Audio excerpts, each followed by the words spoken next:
J'ai une question pour vous. À votre avis, à quel endroit une corde tendue a-t-elle la plus grande tension?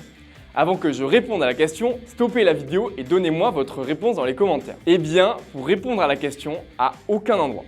Si l'on parle d'une corde idéale, c'est-à-dire inextensible, la tension est identique en chaque point. Même si notre intuition nous dit que la tension devrait être plus forte au point où l'on tire, ce n'est pas le cas dans cette situation idéale.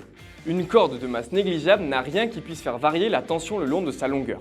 De plus, étant inextensible et parfaitement flexible, elle n'oppose aucune résistance ni à l'allongement ni à la courbure. En chaque point de la corde agissent donc deux forces égales et opposées. C'est cela qui la maintient en équilibre.